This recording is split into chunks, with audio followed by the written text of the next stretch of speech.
Hey, what's up? This is Brian Pfeiffer, the owner of ExploringLasVegas.com. And I'm standing here today, guys, in front of the Fontaine Blue, whatever you want to say. I think it's actually pronounced Fountain Blue, so if you're saying it differently, it's Fountain Blue. I did a little research on that today and just made sure I'm saying it right. But anyway, I got a chance to check this place out. It is the opening night here at 11:45 p.m. This place opened to the public, and I believe earlier in the night they had like a black tie event with Justin Timberlake. I saw one of my friends, her stories, and I saw Justin Timberlake was there tonight, so that's a pretty big deal. They brought him in, and yeah, it was impressive. Okay, the casino. I went in there and checked that out first, kind of did a bit of a walk around, and it's big. I mean, it's got high ceilings, which I like, and it's comfortable, and it's definitely a pretty cool place to check out if you want to just come out here to gamble. And they got great restaurants in there, Poppy Steak and Komodo. Those are all Dave Grutman's brands, and a bunch of other good ones too. So I don't even know all the brands, to be honest with you. I have to do a little research. I did get a word today that one of my good connections from the Cosmo with the restaurants and whatnot, she's over here now, so we're going to be doing some business with these guys. I'm guessing the restaurants are going to be pretty expensive. Okay, the Poppy Steak and Komodo, and those are all Miami brands, and you'd expect those to be a high price tag. You're going to kind of pay for the name, and you're going to get quality food too, but expect to pay a little bit of a premium to dine at a place like that at a brand new casino for sure. But overall, this video I wanted to talk about LIV Nightclub, which is the new club that's inside the Fontainebleau, and I got a chance to check that out firsthand tonight.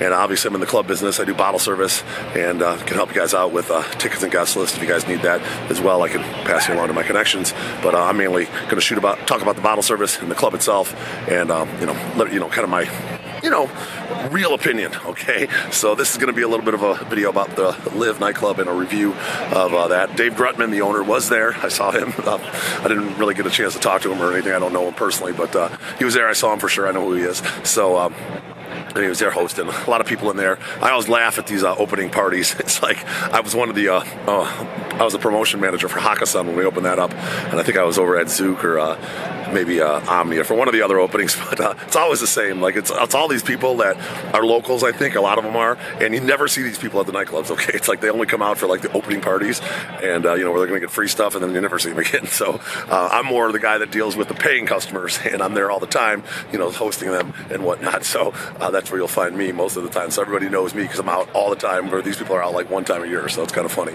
But anyway, let's talk about the club itself. Big announcement. Obviously, they got John Summit. I don't know if they got him for the entire year. I do know they have a bunch of dates. CES, they have him opening night, which is tomorrow, technically for the opening night of the public. John Summit's going to be the kickoff, and then they have. I know they got Tiesto for like 20 shows. They're kind of doing a split with like the Tau group, and I think John Summit's actually got 4 dates with the Tau group too, I heard. So he's going to be doing a mini split, but he's kind of a main resident over here. I don't really know who else they have, to be honest with you. I know they have Post Malone on New Year's, and that's going to be a big deal. Obviously, he's going to be a big artist, but he's more of like a guy that fills like a whole arena. He's not going to be there like every weekend or anything like that. That's going to be a one-time shot. He's probably performing maybe at the arena for Fountain Blue, the hotel, doing like a New Year's thing, and then coming over to LIV and just going to host that party and maybe do some songs and stuff inside LIV. But he's not going to be there. He's not going to be a resident or anything like that. If he is, it's only going to be a few times a year, maybe on like Memorial Day or big fight weekend or something like that. But as far as their other residents go, I really don't know. I haven't seen anything on their websites, and I know a lot of these companies, they kind of wait to announce their lineups until the first of the year when their contracts expire at the other places. So Metro Boomin's got a little bit of a name going on right now, so I'm sure that'll be a decent hip-hop party on Saturday nights, plus it's a brand new club. And then, obviously they're opening up the weekend before Christmas. They're going to close over Christmas because no one's going to be partying that weekend typically out here. And then they're going to be opening up New Year's again with that Post Malone party. I think John Summit's booked on that weekend as well, maybe Friday or Saturday. So anyway, I think they're going to do okay. I mean, Dave Grutman's obviously got good connections for the DJs from his club and clubs. He used to own Story and LIV in Miami. Now he owns just LIV. Story's closed. Somebody else bought it, I think. But he's got connections. He's got guys that know the agents, and they'll do all right with the DJs. I'm sure they'll figure that out. Probably going to do Thursday, Friday, Saturday, my guess. I don't know what they're, if they're planning on doing another night during the week. But, let's talk about the club. All right. So I walked in, impressive. Looks very nice. I got a nice entryway, a lot of room. What I didn't like about where the club is I don't think there's any close parking to the club, which is super hard for me to get around because I have to be in multiple places in, one night sometimes.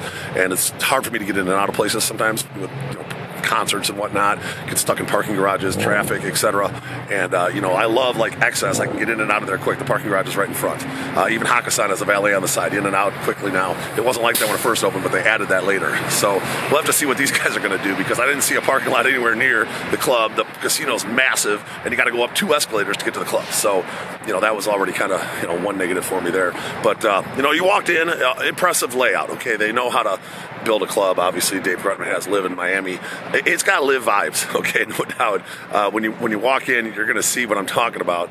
But basically, they have a mezzanine, which LIV in Miami has a mezzanine. They have a main floor with dance floor tables, upper dance floor tables right behind them, and then they got a DJ kind of in the center, kind of a big horseshoe, if you will. And then behind the DJ, they got some like VIP stage seating. Okay, now they don't really have that behind the DJ seating in Miami, but they do have that here, which is kind of cool. It kind of reminds me of like XS's like outdoor area where they have to have a wristband to get behind the DJ. XS obviously has a lot more tables back there. This one only has maybe 5 tables back there, and you'll see that they have it roped off. There's a guy on each side. So, obviously they're only going to let hot ladies up there. You get a table up there, they're going to let the cream of the crop back there. So you're going to be with the prettiest ladies. So those are going to be really good tables behind the DJ. I like those. And then, of course, the dance floor tables, those are going to be really good. And the upper dance floor tables are pretty nice, too. They're pretty big, roomy. Looks like you probably fit like 10 to 15 people at those. Pretty much all the tables on the main floor, which was nice. And same with the mezzanine, too. You could actually, the mezzanine tables were big, too. In fact, there was a ton of area around the tables where you can actually have a big group on pretty much all the mezzanine tables. Now, there was a lot of bars, okay, so I know they're going after that GA crowd a little bit too. Just about everywhere you look, there's a bar. So when you walk in on the right and left, there's a bar. Straight back behind the DJ, there's a huge bar, kind of reminds me of Omnia. And then upstairs, there's a bar on each side. So tons of places to get drinks, which is great. If you want, you just don't want to get a table, you just want to come out and have some drinks, that's going to be, one advantage definitely of the place. One disadvantage I would say is that it wasn't overly impressive. Like, it was a nice layout. I liked the the design, the decor. The tables were all nice. Kind of what you'd expect out of a Dave Grutman club. But they didn't have like a big chandelier thing like Omnia. Okay, and they didn't have like an outdoor area like XS. Okay, that's what a lot of people like XS for. That outdoor area, got the casino out there gambling. And then Zook's got that impressive they call it the Starship or whatever you want to call it, big LED thing that floats around and has a really good show. Okay, so those are the competition. Even Hakkasan's got that big grid thing now that they put in, and that's kind of the claim to fame for Hakkasan. So I didn't stick around long enough to see if they got something special that comes out of the ceiling with the LED system, but I didn't really see anything that was all that special. I just saw LED lights, and it looks like they got pretty good LED system, definitely a good sound system. It was banging in there, but overall, I wasn't floored by the place. Okay, I think it's going to do fine on big DJ nights. I know they got, like I said, the John Summits and the Tiesto nights are going to crush it. It's new, and they'll have that newness, but that'll wear off at some point, and they're going to need to fill the place, with probably mid-level DJs occasionally. So we'll see how it does on those nights. I know they don't have a promotions team, which is a disadvantage. Zook runs the same business model. They have this guy Gaz. He's my old business partner and boss back when I was at the Hakkasan. He was the director. I was the promotion manager. And, he runs a pretty good operation out here. He brings a lot of people into the clubs. He's got a street team and whatnot, but they don't necessarily focus on the quality, which is going to be, I think, what these guys want is a quality, and they focus more on the quantity. Okay, they're not really worried about, they want to hit numbers and make money, and these guys want pretty girls so the guys spend the money. So kind of a little clash there. I did notice, that's going to be a little bit of an issue. They don't have an in-house promotions team, whereas like XS, Tau Group, they have a couple guys that always focus on bringing in the hot girls, and I work with all those guys on a regular basis to bring hot girls to my customer tables. And I don't really have that guy here. Okay, so I'm going to be relying on my, my connections and myself to probably pull some talent. So, and that kind of happens once in a while at Zook as well. But I do know that a lot of the promoters that work for Gaz and his team, so I can make it happen. I'm not worried about that too much. But they're not going to have an overabundance of ladies. I mean, Tau Group, XS, Zook, none of those places are going to roll over. They're all going to be pushing, bring their hot girls to their customers as well too. Okay, so just keep that in mind. But overall, it's a good place. I don't want to talk. I don't want to be negative about it. I think it's going to be a good club. I think it's going to do well. The hotel's very nice. Is it better than Chaos, which lasted 1 year and failed? I think so. He's definitely got a little bit bigger brand name. It's a little bit nicer club, I think, layout wise. Is it as good as Omnia and Zook and XS? I don't know. I don't think so. I don't know. just my personal opinion. But they're going to live and die by the DJ, of course. They're going to have to stack the deck so the days are open. And if it's got a good DJ, it's going to do well. And I'm looking forward to working with them. And definitely hit me up for tables. We're going to be offering packages. Like I mentioned earlier, we have the connection for the restaurants. And I'm sure it's going to be expensive, so don't expect to save money and get a discount too much here. But we can definitely hook you guys up with like a nice table here, maybe just entry, and then one of the packages, maybe one of the restaurants like the Komodo, the Poppy Steak, some of the other great restaurants are going to have it here. So I'm looking forward to working with LIV Las Vegas. I know this is a little bit of a long-winded video, but I did want to give my full opinion.